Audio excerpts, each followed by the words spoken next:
Bem, pessoal, voltando, a gente tem que ver agora como é que, depois do Diretório, Napoleão chega ao poder. Desculpa. A gente vai ter agora em 1799 o início da Era Napoleônica. A gente vai ver como é que ele chega ao poder. Em 9 de novembro de 1799, 18 de Brumário, pelo calendário revolucionário, Napoleão derrubou o Diretório e instaurou o consulado, assumindo como primeiro cônsul. Como assim, gente? 18 Brumário é o segundo mês do calendário republicano francês. É o nome de um mês, tipo fevereiro, abril, maio. No caso, se a gente não pode chamar assim, mas seria, depois da Revolução, eles instauraram outro mês, um outro calendário, que o segundo mês seria chamado de Brumário. O 18 Brumário ocorreu porque os burgueses, liderados pelo Sieyès, que foi um político e escritor francês, nascido em 1748, enfim, não precisa decorar quem era ele, entendiam, essas pessoas, que deveriam acabar o Diretório e instaurar um governo que fosse administrado por 3 cônsules, ou seja, um consulado. Um cônsul, gente, é o chefe, né? A gente já tinha esse tipo de governo em Roma. Então a gente teve o consulado, o triunvirato de César, lá em Roma, Júlio César Pompeu. A gente tem o outro que é com César Augusto, Marco Antônio e outro cara. Então o cônsul, ele sairia em Roma, ele sai do Senado. Aqui o cônsul seria tipo ele vai sair do meio do povo, né? Os 3 cônsules, ele tinha a função de não só administrar, como também elaborar e aplicar leis, definir impostos para diversos setores da sociedade. Aos poucos, Napoleão, que era muito habilidoso na política, aproveitou a condição proporcionada pelo cargo de primeiro cônsul, ou seja, era como se ele fosse o chefe, o principal, né? Personalidade política da França, para reaproximar-se da Igreja Católica e melhorar as relações com o Papa, bem como consolidar suas ligações com a burguesia. Em junho de 1800, na Batalha de Marengo, Napoleão impôs uma derrota contundente à Áustria, como eu já tinha falado a vocês, um dos inimigos históricos da França. A vitória ajudou a consolidar sua posição como primeiro cônsul. Além disso, a assinatura do Tratado de Amiens, em 1802, trouxe paz aos mesmos por um ano com os britânicos. Então, assim, gente, Napoleão, ele chega ao poder em 1799, nesse golpe, né? 18 Brumário. Ou seja, eram 5 cônsules, ele derruba essa ideia e coloca 3... Eram 5 diretores, ele derruba esse regime e instaura um consulado com 3, em que ele seria o principal, né? O primeiro cônsul. Apenas 3 anos depois, o general foi aclamado cônsul vitalício, garantindo o direito de indicar seu sucessor. Assim, apesar de compartilhar o poder com outros 2 cônsules, o general passou a concentrar todo o poder em suas mãos. Ou seja, Napoleão agora era uma espécie de rei. Em 1802, ele propõe uma emenda constitucional, né, para tornar esse seu cargo vitalício. A mudança é decisiva. Porém, aconteceu quando Napoleão recebeu o título de imperador francês, sendo coroado pelo Papa Pio VII, chegava o fim do regime político do consulado. Porque assim, gente, ó, ele vai fazer um plebiscito em 1804, aqui, ó, onde quase 60% das pessoas optaram pelo fim da república e pelo retorno do regime monárquico. No início de dezembro de 1804, Napoleão foi coroado imperador da França. Ou seja, era o fim absoluto da Revolução, porque a Revolução buscava derrubar a República, dar direitos ao povo. Então, o Diretório já tinha acabado com isso. Depois, Napoleão chega e o povo que tinha apoiado a Revolução agora apoia uma monarquia. Não mais uma monarquia absolutista, mas uma pessoa que tinha mais poder do que o monarca, que era o imperador. Então, só uma curiosidadezinha, gente, que no dia que Napoleão foi ser coroado pelo Papa, em 1804, né, ele convidou, como a gente viu, os reis, eles eram coroados pelos bispos, né, pelos arcebispos e tal. Napoleão, quando ele foi ser coroado, ele disse: eu não quero ser coroado por qualquer um. Não queria um bispo, ele queria somente o Papa. Então o Papa sai de Roma até a França, né, até Paris, para coroar Napoleão.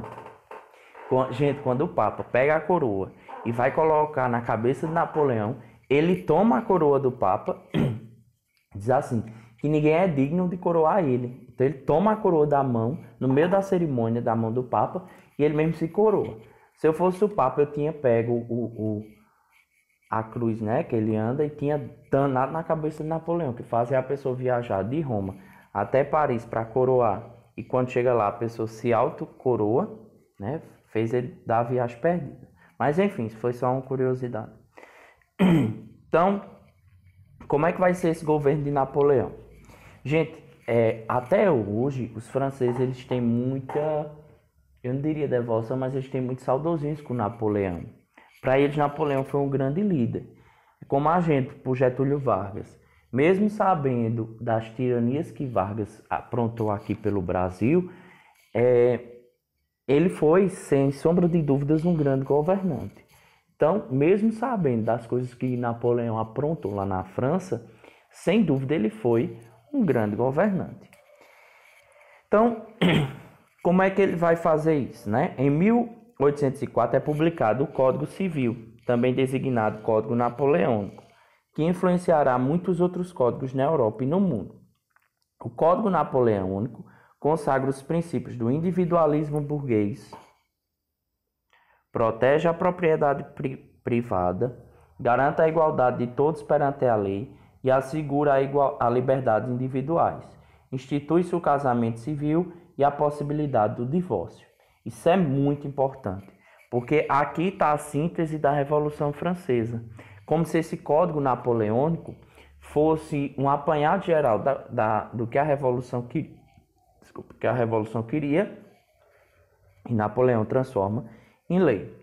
Então, um dos pontos principais aqui que vocês vão anotar é Código Civil Napoleônico, principais pontos. Abolia definitivamente os privilégios do clero e da nobreza. Ou seja, aquela ideia de que estava voltando, o clero e a nobreza iam voltar, mesmo depois do acordo dele com o Papa, né, de ser coroado, ele aboliu. Isso aí para a França napoleônica seria um atraso muito grande. Direito à propriedade privada, ou seja, você ter a sua casa, né, as suas terras são suas, não pertencem mais a todo mundo, como era a ideia de uma anarquia em que nada é de ninguém. Então, o direito à casa, à propriedade privada, ao que é seu, é sagrado, tá bom? Igualdade de todos perante a lei, não importa se você faz parte da nobreza, da burguesia, do clero. Lembrem-se, apesar de se abolir os direitos, o clero e a nobreza eles não deixam de existir, tá bom? Eles continuam existindo, vai apenas abolir os seus direitos. E Napoleão vai garantir que todos sejam iguais perante a lei. Então, não tinha esse privilégio diante da lei. Aquela coisa que aqui no Brasil tem muito. Eu sou filho de fulano, então a lei não se aplica a mim. Não. Napoleão, ele, no seu código, dizia que todos são iguais perante a lei. Seria muito bonitinho, né, se isso fosse verdade. Por exemplo, a gente tem aqui no Brasil, aqui na Paraíba, um exemplo muito forte, que há alguns anos não sei se foi no início do ano passado, ou se foi no início de 2018, o filho do dono um dos donos do Café São Brás, ele atropelou um guarda de João Pessoa. E ele está solto. Então, foi homicídio culposo, mas ele está solto. Então, a gente vê uma lei que não se aplica a todos, né, aqui no Brasil.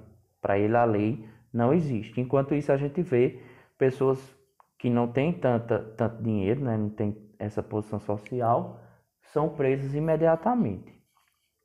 Enfim. Reforma na educação. A educação voltada à criação de trabalhadores. Então, Napoleão ele vai reformar, vai criar várias escolas, vai valorizar bastante a educação. Execução de grandes obras públicas. Aqui a gente tem um exemplo do Arco do Triunfo. Então, Napoleão A Estátua da Liberdade nos Estados Unidos, caso vocês não saibam, foi um presente de Napoleão para os Estados Unidos. Então, tanto Napoleão como Hitler, como tantos outros governantes, eles gostam dessas obras grandiosas, esses grandes símbolos como o Arco do Triunfo. Quando vocês forem na França, visitem. Essas grandes obras, esses grandes feitos impressionam muito as pessoas. Restabelecer a escravidão nas colônias, isso aqui é importante, ó. Veja que contraditório. O Código Civil Napoleão garante a liberdade, aliás, o direito à propriedade privada. Porém, vai restabelecer a escravidão na colônia. Então, quem era livre? Quem é que tinha essa propriedade? Quem é que era todos iguais perante a lei? Os franceses, né? Considerados franceses. Já os considerados inferiores, como os escravos, vão ser escravizados, como o próprio nome já diz. Outra coisa também é que Napoleão vai proibir os trabalhadores de entrar em greve. Então, assim, ele não era bonzinho para o povo francês, não. Ele vai fazer várias coisas que a gente vai ter como negativas, certo? Vamos para o próximo. Em 1805, Inglaterra, Áustria, Prússia e Rússia uniram-se e declararam guerra à França, temendo a revolução e as mudanças que ela trazia. As principais monarquias europeias organizaram uma coligação para enfrentar os exércitos franceses. Ou seja, a gente tem um medo muito grande de Napoleão. Por quê? A gente tem uma política militar muito forte quando Napoleão assume. As ações dele sempre pretenderam estabelecer controle absoluto sobre a política da França. Em sua política externa, ou seja, fora da França, ele tentou estabelecer alguns acordos com a Áustria, mas também derrotou muitas monarquias europeias, colocando no poder pessoas ligadas à sua política que estiveram sob seu controle. Napoleão ele queria conquistar a Europa, ele queria conquistar o mundo conhecido. Também foi um sonho de Adolf Hitler. E os dois, por incrível que pareça, terminaram derrotados da mesma forma. Então, quando a Inglaterra, a Áustria, a Prússia e a Rússia percebem os interesses de Napoleão, eles ficam com medo. Então vai naquela história, vamos atacar primeiro antes que Napoleão nos ataque. Com um exército poderoso, Napoleão conquistou grande parte da Europa. Algumas bem-sucedidas resultaram na anexação de alguns territórios na Itália, na Espanha e no leste europeu, reinos germânicos e austríacos. Ou seja, Napoleão estava ganhando, né? Conseguiu expandir a França, conseguiu conquistar vários territórios. Porém, ele vai enfrentar uma coisa contra a Inglaterra, tá bom? Deixa eu ver se o tempo dá para falar sobre isso. Acredito que não. Na próxima aula a gente fala sobre o bloqueio continental contra a Inglaterra. Mas até aqui a gente tem que entender que o que Napoleão queria era justamente conquistar toda a Europa. Mas antes da gente ir para a próxima aula, quero que vocês façam os exercícios da página 104 e 105, tá bom? Para a gente corrigir, ok? Então é isso, gente. Até a próxima aula.